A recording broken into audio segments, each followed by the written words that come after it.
Hey guys, we are going to talk about adding and subtracting fractions with unlike denominators today. Now this is the tricky one, and there's lots of different ways that these problems can look. Now, we're going to get to kind of the hardest way they can look, at least for this stage, and then that way will be the way that we always want to think about fractions. But I just want to show you real quickly a couple of examples that kind of show that these are kind of weird. So, for example, remember that we before talked about fractions and the idea that the denominators had to be exactly the same. And if they're exactly the same, then we just do whatever the operation is, addition or subtraction, with the numerators. 2 plus 1 is 3, and then we keep the denominator exactly the same. The same, we call that the common denominator because this is 2/5. How many fifths do you have? I have 2/5. You have 1/5. We put them together, we have a total of 3/5. Okay. Now that's the easy ones.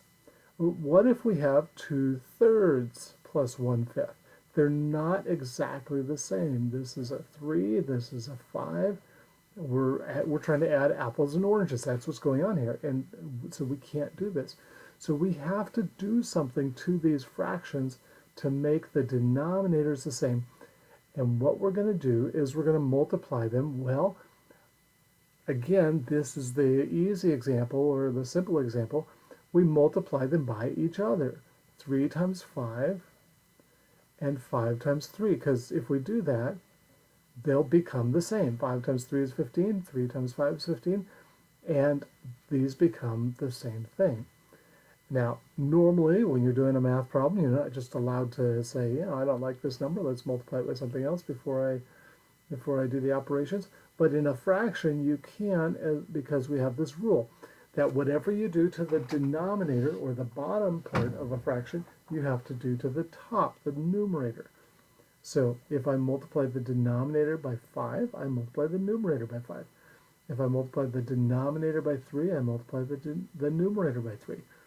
So this becomes 5 times 2 is 10.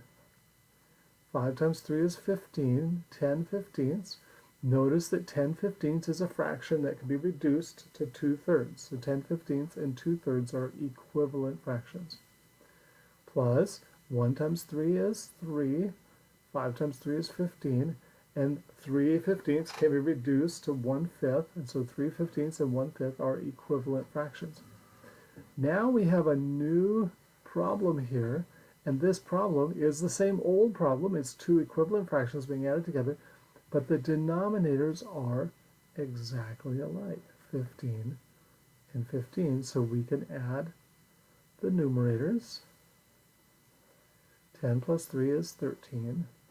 And keep the denominator exactly the same as it is in the new problem, the new form of the problem. All right, and 13 fifteenths is the answer. Now, that's the basic idea of what we want to do when we're adding fractions. We want to look at the denominators, identify are they the same or exactly the same or not, and if they're not, then we want to get them to be the same. The problem is, although it's true you can always multiply the denominators times each other to get them to be the same, right? 3 times 5 and 5 times 3, and they were the same. Oftentimes, there is a better way to go. And so for another easy example, we'll look at 2/3 plus 1/6. Notice that 3 is the first denominator, 6 is the second denominator. They're not exactly the same. But if you're clever, you might recognize that 3 times 2 equals 6. So it's really easy to turn the first denominator into the second denominator without doing anything to the second denominator. Right? Don't have to multiply the 6 by anything. You just multiply the 3 by 2, it becomes 6. And if you do that to the numerator, or the denominator, we have to do it to the numerator. So 2 times 3 and 2 times 2. And the new problem becomes 2 times 2 is 4, 2 times 3 is 6, 4/6 is equivalent to 2/3, plus the original 1/6, which now the denominators are exactly the same. 6, and 6. So we can add the numerators. 4 plus 1 is 5. And we keep the denominator exactly the same. 6, so 5, 6. All right. Now, that was an easy one. I'll put that in air quotes. You can't see me doing the little air quote thing. That was an easy one because we just had to change one of the denominators. What if we have to change two of the denominators, both the denominators? Oh, so now we have 2/5 plus 1/5. I have no clue where that came from. We're going to skip it. Okay, what if we have to change both denominators? Now, look at this. Look at this problem here. 2/9 plus 4/15. The denominators are not anywhere close to being the same. And I don't know what I can do to 9 to make it into a 15 or to 15 to make it into a 9. And so now we have to start using those LCD skills. I'm going to show you the kind of the elaborate way to do this, and then I'm going to show you my shortcut for doing this. It's not really a shortcut, but just kind of get the idea. So we say 9 is equal to 3 times 3. 15 is equal to 3 times 5. And so what do they have in common? They have a 3 in common. That's the GCF. And then what's the LCM? It's the GCF, 3, times all the other things that were not used. 3 and another 3 and a 5. And so that equals 45. So this process allows us to say we want our new fractions to be 45ths. That's our goal. And then we have to think, well, what do we do to the 9 to make it into a 45? And what do we do to the 15 to make it into a 45 so that they're both 45s? And we're going to multiply 9 times something, we're going to multiply 15 times something. Okay, let me take a step back and just do a real quick fraction work here. Here's my shortcut. 9 is 3 times 3. 15 is 3 times 5. What does the 15 have that the 9 does not have? That's the question I ask myself. What does the 15 have that the 9 does not have? And I notice that the 15 has a 5 and the 9 doesn't have a 5. So I'm going to multiply 9 times 5. And whatever I do the denominator, I do the numerator times 5. Okay, then I ask, what does the 9 have that the 5 does not have? And a 15 does not have. Notice the 15 is 3 times 5, 9 is 3 times 3. So the 9 has 2 3s, and the 15 only has 1 3 as factors, so I'm going to multiply by another 3. Okay, now 5 times 2 is 10, and 5 times 9 is 45. 4 times 3 is 12, and 15 times 3 is 45. So if you're smart about this, you will always ask yourselves, what do the denominators have in common as factors? The official way to think about that is, what's the LCD? And the process of finding the LCD, you start out with the GCF, right? The LCD stands for the least common denominator, the lowest common denominator. GCF says what's the greatest common factor. So what do they have in common? What's the common factors? It was a 3. And then that's part of the LCM. And then the rest of the LCM is all the other factors that are not common, that are not the same in both.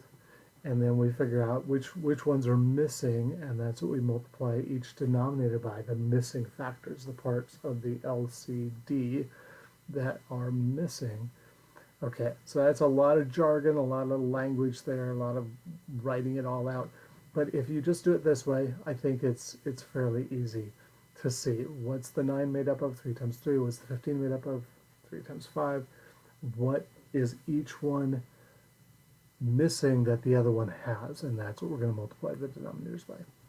Okay, so we did that. 10 45ths plus 12 45ths is 22 45ths.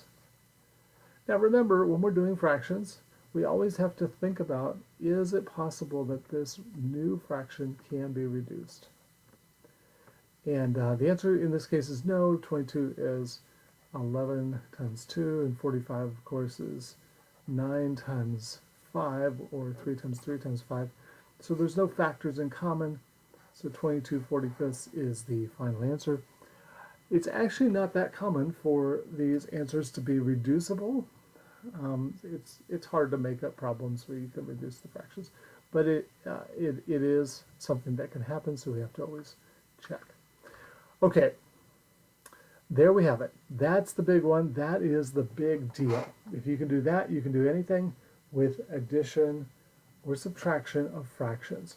So for the rest of the time, we're basically going to be looking at examples of adding and subtracting fractions. Again, I don't know how this one got in here. It was a mistake. We're going to start with 3 minus 4/5.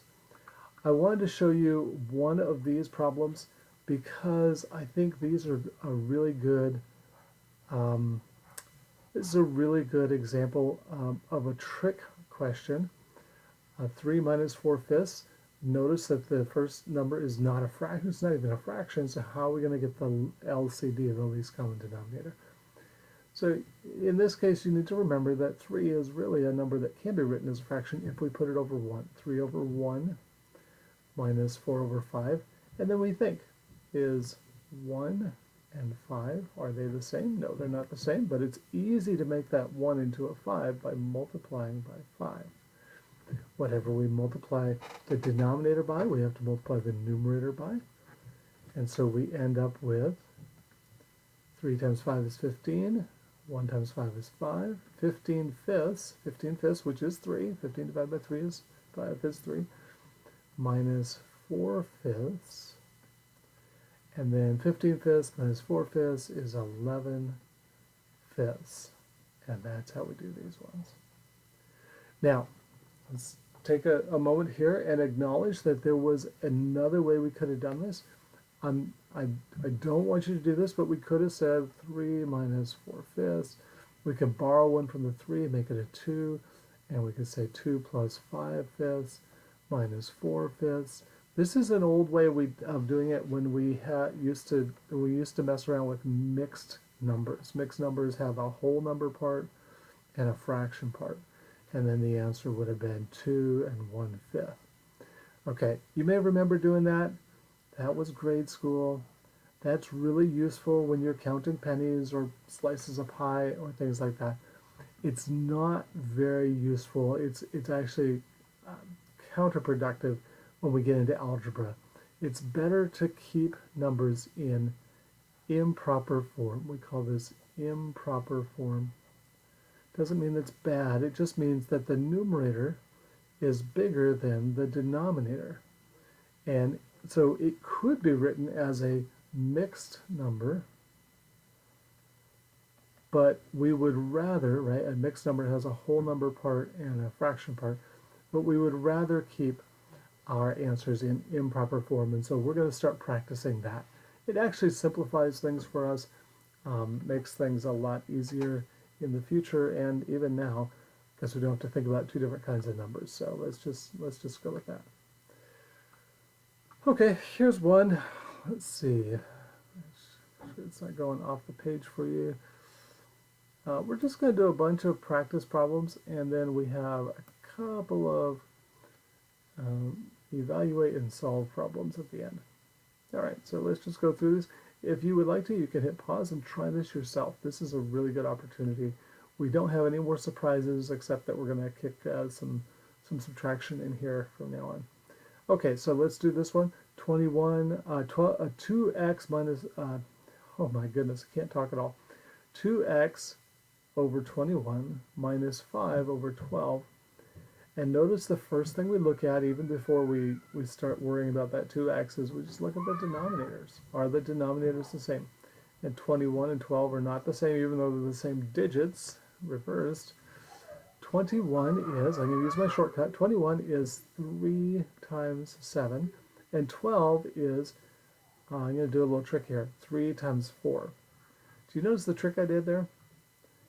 I didn't say 3 times 2 times 2, which is a more proper breakdown of 12. But I didn't do that because I already could see that 3 times 7 doesn't have any 2's in it. And so what they have in common is a 3.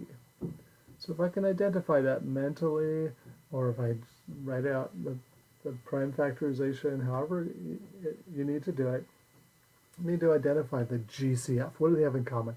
And then what they don't have in common is what's missing from the other denominator. So the 21 is missing a 4. So I'm going to multiply 21 times 4. And the 12 is missing a 7. So I'm going to multiply 12 times 7. And then we rewrite our fractions now. 4 times 2x is 8x. 4 times 21 is 84. Minus 5 times 7 is 35. And 12 times 7 is, oh, that's 84. Haha. I didn't even have to think about the fact, like I didn't have to verify to myself that 21 times 4 and 12 times 7 are the same number. As long as I'm just multiplying each denominator by the missing factors from the other denominator, I'm going to get the common denominator, the least common denominator.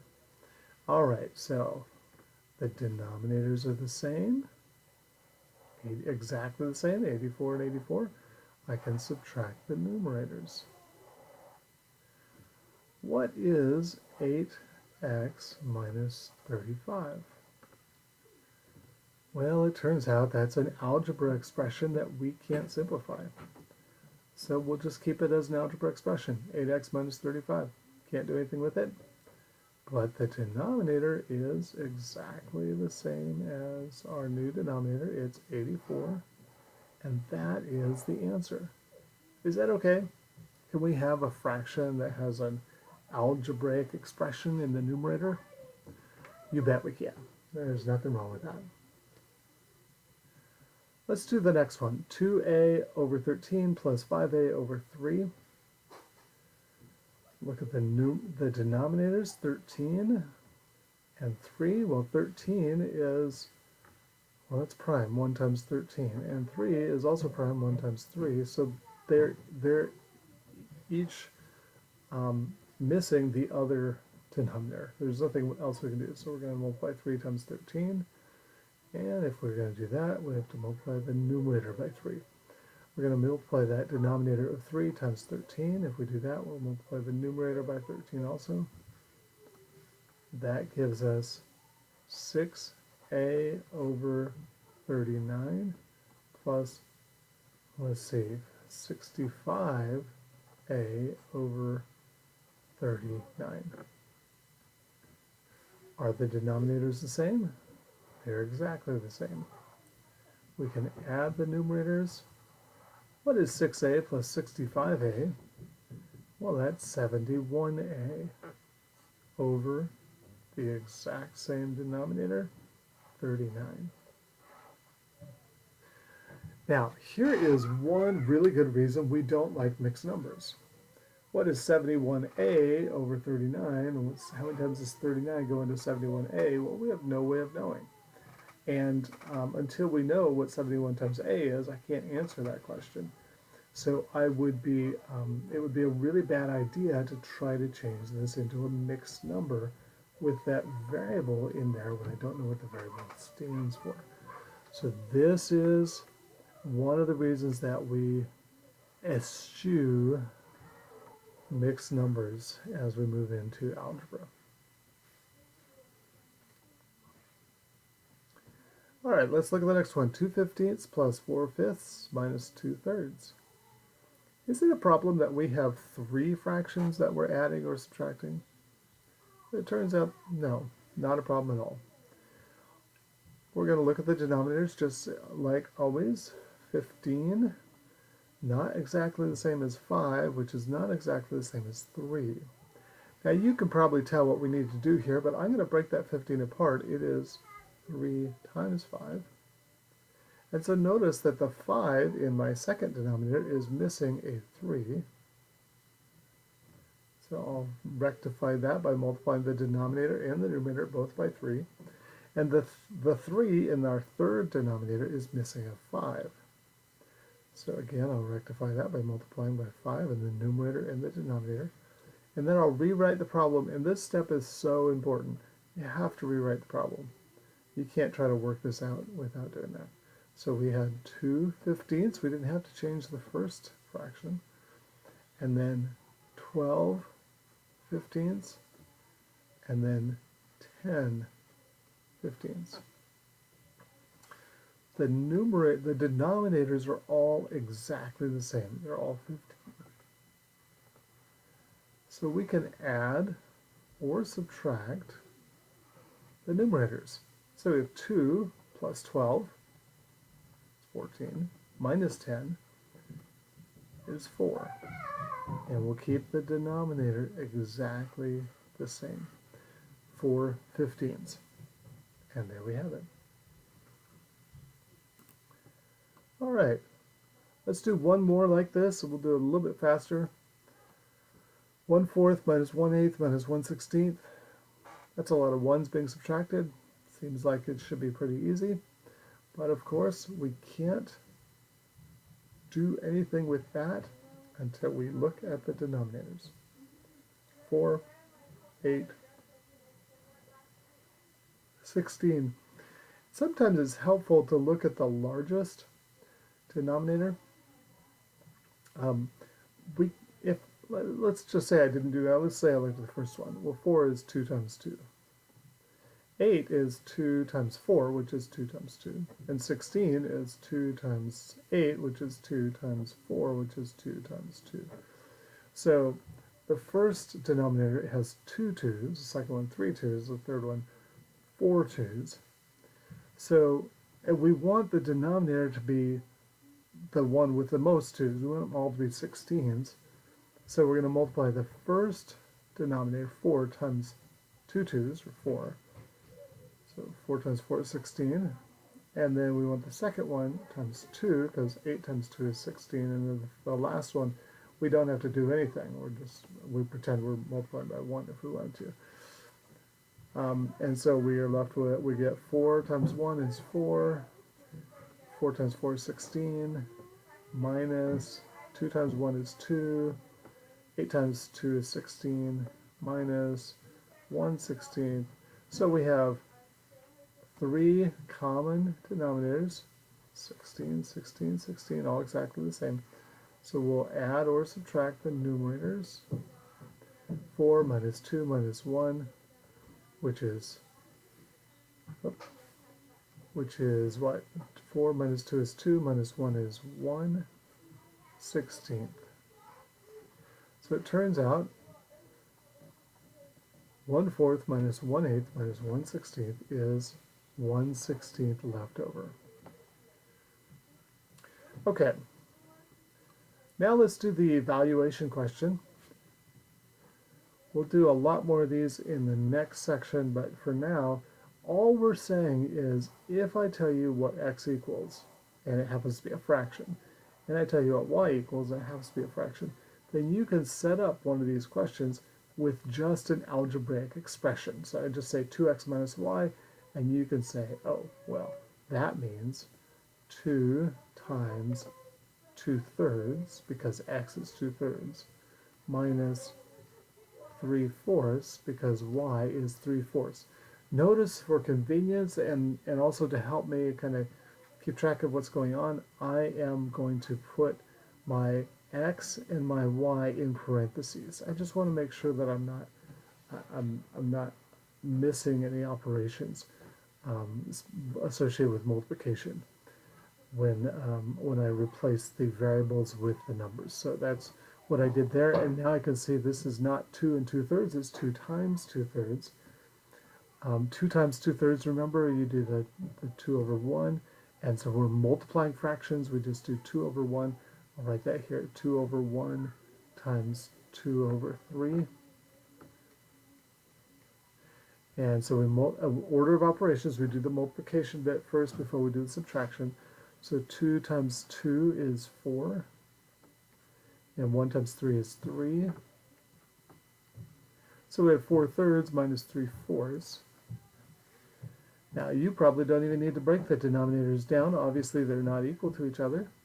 But 3 is 1 times 3 and 4 is 2 times 2 or 1 times 4. So the 3 is missing a 4. So multiply the first fraction top and bottom by 4. The 4 is missing a 3, 4 times 3, and then 3 times 3. And that gives us 16 twelfths minus 9 twelfths. And now we can do the subtraction. The 12s are exactly the same, so we can do 16 minus 9, which is 7. Keep the denominator exactly the same. 7 twelfths is the answer. So evaluating is no big deal. We just take the expression and rewrite it with fractions. Just put a parenthesis around where the variable was just to keep things straight, and that'll be it. Okay, I wanted to show you these because this is in the textbook and you've got these little trick questions here. I'll show you what I mean by trick questions. We have an equation, there's an equal sign, so we're trying to figure out what x equals. We haven't really, we're not really good at that, especially when it comes to fractions. But don't worry, this problem wasn't really designed to strain your solving abilities. We have 9x, and then another term, negative 8x, or minus 8x, and then that minus 2/7 equals 11/14. Okay, well we can combine like terms. 9x minus 8x is 1x. Minus 2/7 equals 11/14. And then we can use a little bit of our solving equation skills. We're going to add 2/7 to both sides to get rid of the minus 2/7. So 2/7 minus 2/7 is 0. So we'll add 2/7 to the other side to keep it fair. Oops, and I forgot that the denominator was 14, not 4. So we have x equals 11/14 plus 2/7. And so you can see that the whole point of this equation wasn't, are you really good at solving complicated, difficult, ugly equations, but it was really all about, can you add these two fractions together? And we can. Right? This is a 14, that's 2 times 7. This is a 7, so it's missing a 2, so we're going to multiply by 2 to the 7. And we'll multiply by 2 in the denominator to keep it fair. So x equals 11/14 plus 4/14, which is 15/14. And we don't even care that it's an improper fraction. That's okay. 15/14 is the answer. If you want to, we could say x equals 15/14, and there we have it. Thank you so much for watching. Give yourself a chance to be successful here. You want to get to the point, this week, you want to get to the point where you can do these problems and you're not scared of fractions. You want to be able to do these problems, get the right answer, and say, yep, I am smart. I can do fractions. Nobody delights in fractions, feels happy when they see fractions, but I want you to practice this until you are no longer scared of fractions. Fractions are nothing to be scared of. You can do it. I believe in you.